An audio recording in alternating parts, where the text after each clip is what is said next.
का नेता। नगर निगम के चुनाव पास आने वाले थे। पूरे कानपुर शहर में टिकट को लेकर मारामारी शुरू थी, लेकिन सबसे ज्यादा चर्चा में वार्ड नंबर 40 की सीट थी। वो इसलिए क्योंकि इस बार वहां की सीट महिला के लिए आरक्षित थी। अब सवाल ये था कि चुनाव लड़ेगा कौन। इससे पहले ठाकुर साहब वहां से पार्षद थे और इस बार उन्होंने अपनी पत्नी सीमा ठाकुर को टिकट दिलवाई और ठाकुर साहब की शान के कारण सीमा जी ने 20,000 वोटों से चुनाव जीत लिया। अरे बधाई हो सीमा भाभी, अब तो आप वार्ड की पार्षद बन गई हैं।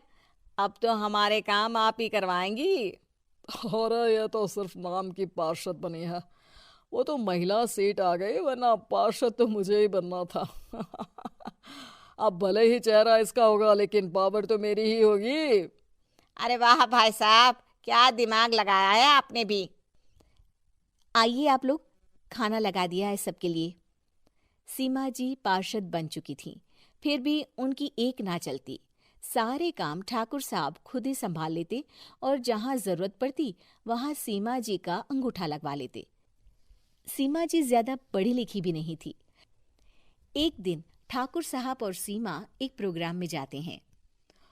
अरे ठाकुर साहब, आप आ गए। ओहो, पार्षद मैडम भी आ गई हैं। स्वागत है आप दोनों का। लगता है हमारे पार्षद फंड का सही इस्तेमाल हो रहा है। चलिए अब उद्घाटन करते हैं। ये लीजिए ठाकुर साहब कैची, आप ही सबसे पहले प्रवेश कीजिए। सब लोग आगे निकल जाते हैं और सीमा जी पार्षद होने के बावजूद भी पीछे खड़ी रह जाती हैं। वो देखती हैं कि वेलकम बोर्ड पर उनका नाम है, लेकिन महिला होने के कारण कोई उनका सम्मान नहीं कर रहा। अगले दिन एक आदमी उनके घर आता है। अरे ठाकुर साहब नमस्कार। कल ना हम नोटिस किए कि हमारा घर तो अवैध है और नगर निगम वाले उसे तोड़ने आ रहे हैं। अरे कुछ कीजिए ना ठाकुर साहब। देखो भाई, मैं तो ज्यादा कुछ कर नहीं सकता, पर अगर तुम सबकी जेब गर्म कर दो तो कुछ हो सकता है। कुल मिलाकर 4 लाख लगेंगे। अरे 4 लाख ठाकुर साहब? अरे भाई, मैं अपने लिए नहीं मांग रहा हूँ। दरोगा है, इंजीनियर बाबू है, बड़े साहब है, सबको देना पड़ता है ना थोड़ा थोड़ा। बोलो है मंजूर? तभी वहां अचानक सीमा जी आ जाती हैं। अरे ये आप क्या कर रहे हैं? पहले इन्हीं लोगों से तो आपने वोट मांगे, अब इनसे ही पैसे ले रहे हो। अरे चुप रहो तुम। तुम्हारा काम है सिर्फ अंगूठा लगाना, तुम वही किया करो। मुझे दूसरे काम तुम मत सिखाओ, समझी? और तुम ना जाओ, अब पैसे लेकर आओ, वरना जेसीबी किसी भी वक्त आती होगी। सब कुछ ऐसे ही चलते रहता है।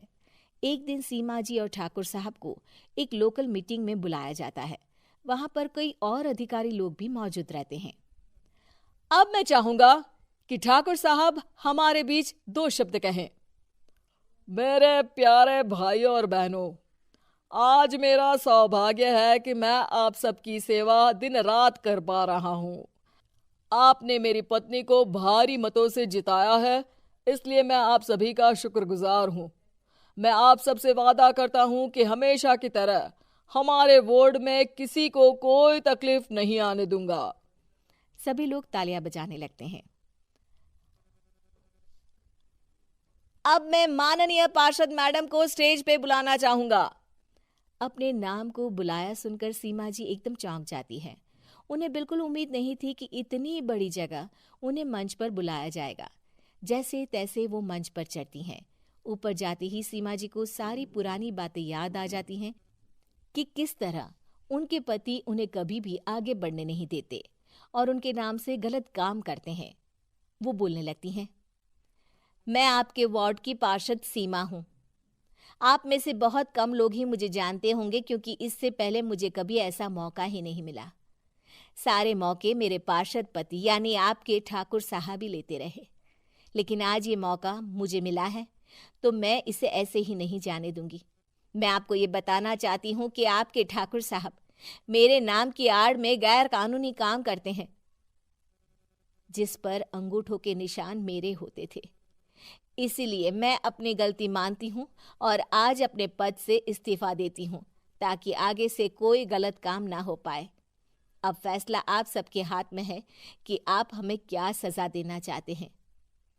सीमा जी की बातें सुनकर ठाकुर साहब के चेहरे का रंग उड़ जाता है और वो शर्म से मुंह नीचा करके वहां से चले जाते हैं और पद से इस्तीफा देकर ही सही सीमा जी अपने आप में आत्मविश्वास महसूस करती हैं।